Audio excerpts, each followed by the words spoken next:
Hi everybody, I'm Craig Compton with the Video Info guys, and we're awful honored to be sitting here today in beautiful Boca Raton, Florida with the author and multi-talented Dr. Larry Lampert, and we're going to have an opportunity right now to ask him a few questions about one of his best-selling books and how you can start taking strokes off of your golf game almost immediately without buying any new equipment. That's the cool part about it. So first, Dr. Lampert, thank you very much for joining us here today. Thanks for having me. It's my pleasure. Well, it's been great, and we're just going to jump right back into these questions so we can give some content to our subscribers.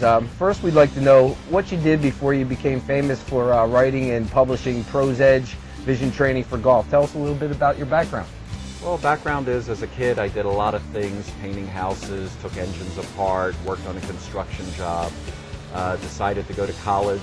Went to college, took 7 years to go through, was trying to become a rock star, and when that didn't happen, I decided to go to optometry school, and that was kind of a natural progression because my father had an optical shop and I used to grind lenses and make glasses and things like that, and I thought that was the next step would be to be the guy who, you know, tells you what prescription you need in your glasses, help people see and all that kind of stuff. So I went to optometry school, and when I was at optometry school, I got exposed to the fact that there was a lot more to vision than just seeing little letters on a chart, which is all I had known about up till then, and that there was a lot to be concerned with visual processing and how your eyes judge things and things like that. Well, that's great. And so who would you say was your inspiration other than your father? Was your father the main reason that you ended up in vision training? My father and his business were the main reason I ended up going to optometry school. Once I was in optometry school, because I knew nothing about those things, I got exposed to different professors and teachers who taught subjects on, vision and learning, vision and posture, how vision can be affected by strokes and head injuries, how visual processing problems can affect children in school. And I did an internship while I was at school to learn more about this, and was surprised when I got there that I actually had a branch office at the Spectrum in Philadelphia, and we're doing training on the Philadelphia Flyers.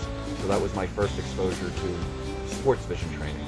Well, that's neat, and that's something we share in common. We both grew up and were schooled in the Philadelphia area, so that's kind of neat. Not that you needed to know that, but anyway, I guess from the transition from there, what made you get started with vision training for sports in particular and for golf? All right.